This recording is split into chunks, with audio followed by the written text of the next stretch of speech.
আগামী ৪৮ ঘন্টায় দক্ষিণবঙ্গের বেশ কিছু অংশে হালকা এবং দু এক জায়গায় মাঝারি পানের বৃষ্টিপাতের সম্ভাবনা থাকলেও তারপর থেকে বৃষ্টিপাত কমে যাওয়ার সম্ভাবনা থাকছে। তবে ১৫-১৬ তারিখের মধ্যেই আবারও জোরালো ঝড় বৃষ্টির পরিবেশ দক্ষিণবঙ্গের ওপরে তৈরি হতে পারে। তার আগে উত্তরবঙ্গ এবং উত্তর পূর্ব ভারত সহ বাংলাদেশের উত্তর পূর্ব ভাগে বা উত্তর ভাগে প্রচণ্ড ঝড় বৃষ্টি এবং শিলা বৃষ্টিপাতের আশঙ্কা থাকছে। বিক্ষিপ্ত ভারী বৃষ্টিপাতের কথাও বলেছে ভারতীয় মৌসুম ভবন। এদিকে তাপমাত্রা আস্তে আস্তে একটু আধটু বাড়ছে, তবে খুব একটা যে পরিবর্তন হচ্ছে তেমনটা নয়। তবে আমাদের হিমালয়ের পশ্চিম ভাগে ইতিমধ্যেই পশ্চিমী ঝঞ্ঝার জোরালো প্রভাব লক্ষ্য করা যাচ্ছে। সেখানে বজ্র বিদ্যুৎ সহ জোরালো বৃষ্টিপাতের ইঙ্গিত পাওয়া যাচ্ছে এবং সেখানে মেঘের ঘনঘটা অনেকটাই বেড়ে গেছে।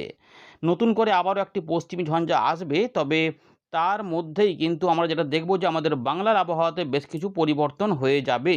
সেখানে কোথায় কোথায় বৃষ্টিপাত হতে পারে, কী পরিস্থিতি হতে পারে আমরা জানাবো। ইতিমধ্যে বৃষ্টিপাত যে সোমবার মঙ্গলবারের কথা ছিল, সেখানে পশ্চিমের দিকের জেলাগুলিতে থাকলেও পূর্ব দিকের জেলাগুলিতে সেভাবে কিছুই যেন হয়নি। এবারে আর বৃষ্টিপাত কোথায় কোথায় হবে সেগুলো আমরা দেখব।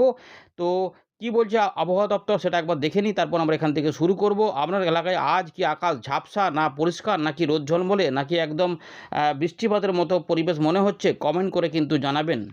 এবারে দেখে নেব যে ১১ তারিখে বিগত ২৪ ঘন্টায় কোথায় কেমন বৃষ্টিপাত এবং তাপমাত্রা কোথায় কেমন দাঁড়িয়েছে। তো আলিপুর আবহাওয়া দপ্তর জানাচ্ছে যে কলকাতার সর্বোচ্চ তাপমাত্রা ৩১.১ এবং সর্বনিম্ন তাপমাত্রা ২৪.৬ ডিগ্রির মধ্যে রয়েছে। এদিকে কিছু কিছু কুয়াশা পরিস্থিতিও লক্ষ্য করা গেছে। দার্জিলিং, কোচবিহার, বীরভূম এবং পশ্চিম বর্ধমান এই ৪টি জেলাতে দু এক জায়গায় বিক্ষিপ্তভাবে হালকা কুয়াশা লক্ষ্য করা গেছে। যারা যারা ওখান থেকে দেখছেন, আপনার এলাকায় সেরকম ঝাপসা আকাশ ছিল কি না কমেন্টে অবশ্যই জানাবেন। এর পাশাপাশি বৃষ্টিপাত হয়েছে একদম হালকা টাইপের, সেটা হচ্ছে পশ্চিম মেদিনীপুর জেলার হয়তো বিক্ষিপ্তভাবে কোথাও কোথাও হয়েছে, এমনটা এখানে বলা রয়েছে। যারা যারা পশ্চিম মেদিনীপুরে বৃষ্টিপাত পেয়েছেন তা অবশ্যই কমেন্ট করবেন। আমরা দেখতে পাচ্ছি মোটের ওপরে তাপমাত্রা ৩২ থেকে ৩৩-এর মধ্যেই থাকছে। কোথাও কোথাও পুরুলিয়ার দিকে একটু বেশি, ৩৫-এর মধ্যে রয়েছে সর্বোচ্চ তাপমাত্রা। বাকি অংশে মোটামুটি এরকমই রয়েছে। দক্ষিণবঙ্গে, উত্তরবঙ্গে ৩১-৩২-এর মধ্যে ঘোরাফেরা করছে।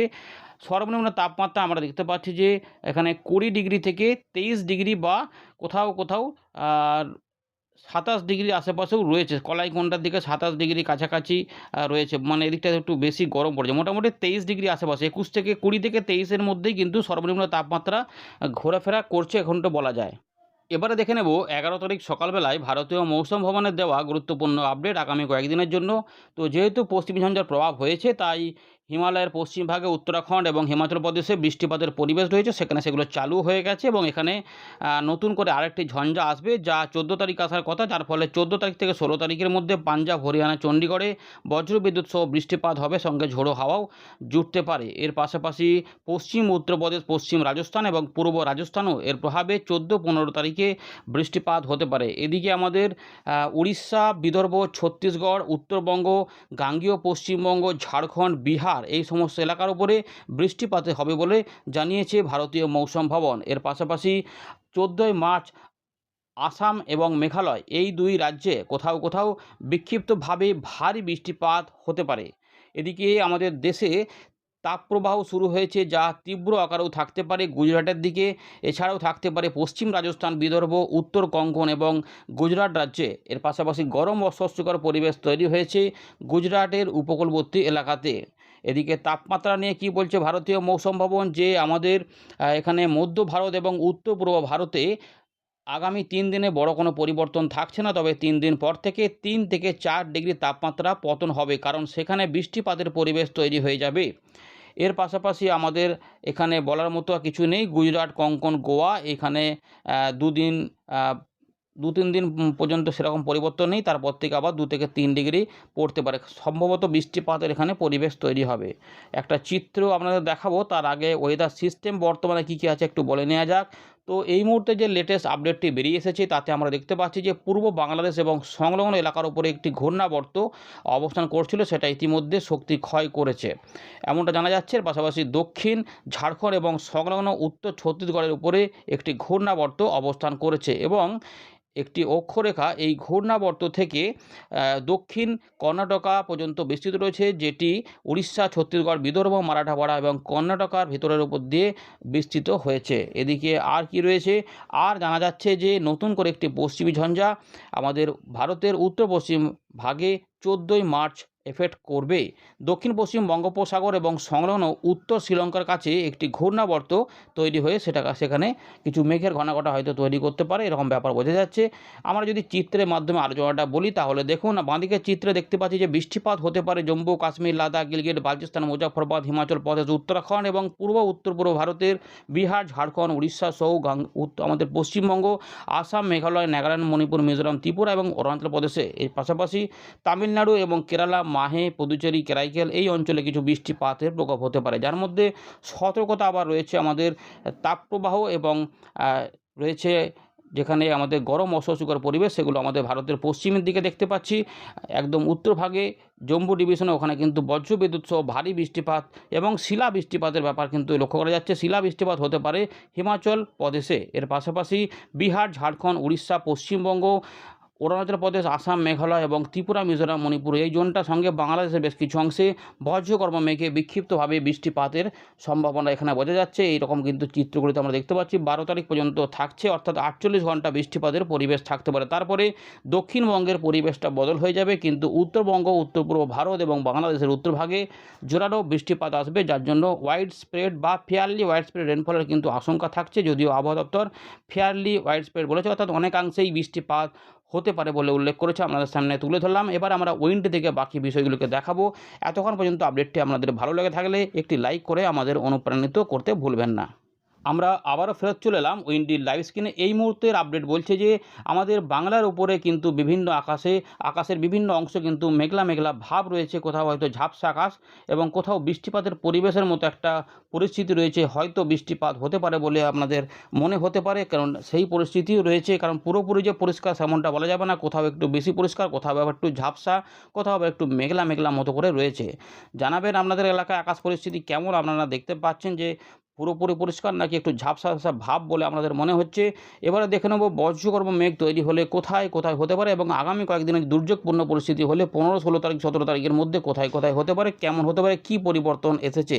তো এই মুহূর্তের আপডেটটা আমরা দেখতে পাচ্ছি যে দক্ষিণবঙ্গের বেশ কিছু অংশ, উত্তরবঙ্গ, বাংলাদেশ, উত্তর পূর্ব ভারত, বিহার, ঝাড়খণ্ড, উড়িষ্যার উপরে কিছু কিছু অংশে বজ্র সেল তৈরি হতে পারে এবং যা মোটামুটি সন্ধে পর্যন্ত বিস্তৃত হতে পারে বা রাতের দিকেও কিছু কিছু অংশে হতে পারে এবং সেখান থেকে বৃষ্টিপাতের একটা থাকছে, যদিও হালকা মাঝারি বৃষ্টিপাত বা দু এক যে বেশিরভাগ ক্ষেত্রেই ভেরি লাইট রেন বলা যেতে পারে, মানে মেঘলা আকাশে বেশি হবে, বৃষ্টিপাত কিছু কিছু অংশে হতে পারে।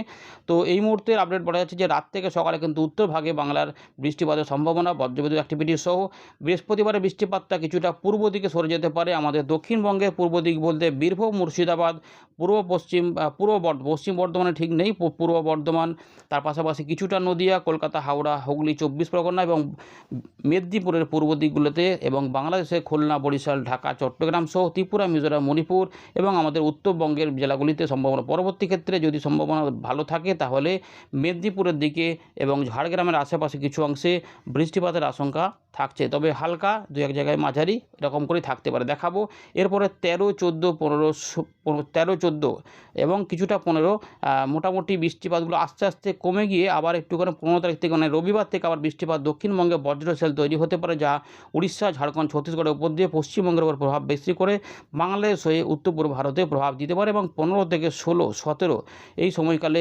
বজ্রবিদ্যুৎ অ্যাক্টিভিটির দুর্যোগপূর্ণ পরিস্থিতি গাঙ্গেয় পশ্চিমবঙ্গের উপরে তৈরি হতে পারে, যা গাঙ্গেয় পশ্চিমবঙ্গের 15টি জেলাতে প্রভাব দেখাতে পারে, সঙ্গে বিদর্ভ, ছত্তিশগড় এই দিকগুলোতেও কিন্তু প্রভাব দেখাতে পারে, সঙ্গে উড়িষ্যা, ঝাড়খণ্ড এগুলো তো রয়েছে, বিহারের দিকেও থাকবে, বাংলাদেশ হয়ে উত্তর ত্রিপুরা, মিজোরামের দিকেও যেতে পারে। 17 তারিখেও কিছুটা প্রভাব থাকলেও একটুখানি কমের দিকে থাকা সম্ভাবনা, তবে তারপরে আর অল্প অল্প করে হতে পারে। পরিবেশটা এরকম করেই কিন্তু রয়েছে, দেখুন অল্প স্বল্প করে, সেক্ষেত্রে বৃষ্টিপাতগুলো একটু কমে যেতে পারে, তবে 2-3 দিন পর থেকে আবার হয়তো পরিবেশ বদল হতেও পারে। আপাতত মাসের শেষের দিকে তাপমাত্রা এই বৃদ্ধির ইঙ্গিত পাওয়া যাচ্ছে, তবে কিছু কিছু গ্যাপ থাকবে, মাঝে মাঝে মেঘলা আকাশ হবে, এইভাবে কিন্তু মোটামুটি মার্চ মাসটা কেটে যেতে পারে। এবারে দেখে নেব যে বৃষ্টিপাতগুলো এই যে যে বজ্র সেলগুলি তৈরি হতে পারে তার ফলে বৃষ্টিপাতগুলো কেমন কেমন আসতে পারে। তো আমরা প্রথমে দেখে নিই যে বুধবার থেকে বৃহস্পতিবারের মধ্যে যে বৃষ্টিপাতের ব্যাপার রয়েছে সেখানে কিন্তু আমরা দেখতে পাচ্ছি বিক্ষিপ্তভাবে বজ্রগর্ভ মেঘে দক্ষিণবঙ্গের উপকূলবর্তী কয়েকটি জেলা রয়েছে, যেখানে মেদিনীপুর, ঝাড়গ্রাম সহ কলকাতা, হাওড়া, হুগলি, 24 পরগনা এবং কিছু কিছু বাঁকুড়ার আশেপাশে বৃষ্টিপাত এবং বীরভূম, মুর্শিদাবাদ সংলগ্ন এলাকার উপরে বৃষ্টিপাত হতে পারে এবং পশ্চিম পূর্ব বর্ধমান, নদিয়ার দিকেও অল্প স্বল্প বৃষ্টিপাতের সম্ভাবনা থাকছে। এর পাশাপাশি একই সময়কালে ত্রিপুরা, মিজোরাম, বাংলাদেশের কিছু কিছু অংশে বিক্ষিপ্ত বৃষ্টিপাত হতে পারে। এছাড়াও যেটা আমরা দেখতে পাচ্ছি যে এই মুহূর্তে যে উত্তরবঙ্গের আলিপুরদুয়ার, কোচবিহার, জলপাইগুড়ি, দার্জিলিং, কালিম্পং, উত্তর দক্ষিণ দিনাজপুর, মালদা, বিহার এই অঞ্চলেও কিছু বিক্ষিপ্ত হালকা বৃষ্টিপাত, দু এক জায়গায় মাঝারি বৃষ্টিপাতের সম্ভাবনা। এর পাশাপাশি রাতের দিকে উত্তরবঙ্গ, উত্তর পূর্ব ভারতে বৃষ্টিপাত মাঝারি ভারী আসতে পারে, সম্ভাবনা থাকবে। 12 তারিখের দিকে যে বৃষ্টিপাত দুপুরের পর থেকে সন্ধ্যে রাতের মধ্যে দক্ষিণবঙ্গের পূর্ব দিকের জেলাগুলিতে সম্ভাবনা থাকবে। বীরভূম, মুর্শিদাবাদ, নদিয়া, 24 পরগনা, কলকাতা, হাওড়া, হুগলি, বর্ধমানে এই বৃষ্টিপাত হতে পারে এবং রাজশাহী, খুলনা, বরিশালের দিকে বৃষ্টিপাত হতে পারে, কিছুটা ঢাকা বিভাগ হয়ে হতে পারে। পরের দিকে যদি এই বৃষ্টিটা হয় তাহলে মেদিনীপুরের উপরে, ঝাড়গ্রামের উপরেও পরের দিকে বৃষ্টিপাত একটা আশঙ্কা থাকছে শেষ মুহূর্তে। আর উত্তরবঙ্গের মোটামুটি সব জেলাতেই বিক্ষিপ্ত বৃষ্টিপাতের সম্ভাবনা থাকবে 12 থেকে 13 তারিখে রাতে, যেখানে মোটামুটি দিনাজপুরের দিকগুলো থেকে উত্তরবঙ্গের উপরের দিকে জেলাগুলিতে এবং রংপুর বিভাগ সহ আসাম, মেঘালয়ে বৃষ্টিপাতগুলো থাকতে পারে। এখানে মাঝারি ভারী বৃষ্টিপাত ধীরে ধীরে বাড়তে পারে এবং এখানে এই যে ভারী বৃষ্টিপাত এই অঞ্চলে কিন্তু হতে পারে। ভালো করে দেখে নিতে পাচ্ছেন যে এই অঞ্চলটাতে ভারী বৃষ্টিপাত হতে পারে। তাই প্রত্যেকে এই অংশগুলিতে যারা দেখছেন অবশ্যই শেয়ার করে দেবেন, যাতে কিন্তু পরিস্থিতি একটুখানি জটিল হতে পারে। তাই চাষি ভাইদের ক্ষেত্রে, সাধারণ মানুষের ক্ষেত্রেও ভালো প্রভাব পড়তে পারে। তাই এই বৃষ্টিগুলি কিন্তু এখানে হতে পারে 12, 13, 14 এই 3টে দিনে এই জায়গাতে বিক্ষিপ্তভাবে ভারী বৃষ্টিপাত হতে পারে। আলিপুরদুয়ার, কোচবিহার, জলপাইগুড়ি, সামান্য কিছু এলাকা ধরে গোয়ালপাড়া, গুয়াহাটি, সিলেট, দক্ষিণ আসাম, তেজপুর, যোরহাট, মং, ডিব্রুগড়, যোরহাট পর্যন্ত এই অংশে এই বৃষ্টিপাতের প্রকোপ থাকবে। তারপর বৃষ্টিগুলো আস্তে আস্তে আমাদের দক্ষিণবঙ্গ, ঝাড়খণ্ড, উড়িষ্যার দিকে নেমে আসতে পারে, অর্থাৎ এই দিকটাতে বৃষ্টিপাতের পরিবেশ হতে পারে। প্রথম দিকে আমাদের দক্ষিণবঙ্গের বীরভূম, মুর্শিদাবাদ, নদিয়া, পূর্ব পশ্চিম বর্ধমান, তার পাশাপাশি কলকাতা, হাওড়া এবং উত্তর 24 পরগনা সহ কিছুটা বাঁকুড়া ওই দিকগুলোতে হতে পারে এবং রাজশাহী, খুলনা বিভাগের উত্তরভাগ, ঢাকা, ময়মনসিংহ, সিলেট, ত্রিপুরার দিকেও যাবে এবং তার পাশাপাশি আলিপুরদুয়ারের, কোচবিহারের কিছু অংশ এবং আসাম, মেঘালয়ে বৃষ্টিটা দিতে পারে, রাতের দিকে দিতে পারে। রাতের দিকে বৃষ্টিপাতগুলো উত্তর ভাগে থাকবে এবং দক্ষিণ ভাগে দিনের বেলাতে থাকতে পারে। উড়িষ্যা সহ বিভিন্ন অংশে এই বৃষ্টিপাতের পরিবেশটা হতে পারে। কোথাও কোথাও জোরালো বজ্রবিদ্যুৎ সহ বৃষ্টিপাত হতে পারে। তাই এই দুটো দিনে 15 থেকে 16 বা 17 এই 3 দিনের মধ্যে এই বৃষ্টিপাতটা মধ্যে যে কোনো দুটো দিনে একটু অদল বদল করে কোথাও বেশি কোথাও কম করে এই বৃষ্টিটা দিতে পারে। এইখান থেকে একটু সতর্ক থাকতে হবে চাষি ভাইদের, বিশেষ করে আলু চাষি বা সবজি চাষিদের। 18 তারিখ 19 তারিখের পর থেকে বৃষ্টিগুলো একটু অনেকটাই শিথিল হয়ে যেতে পারে, অনেকটাই দুর্বল টাইপের থাকতে পারে, সেক্ষেত্রে খুব একটা সমস্যা হবে না। তবে তাপমাত্রা মোটামুটি 34 থেকে 36-এর মধ্যে ঘোরাফেরা করতে পারে। ধন্যবাদ।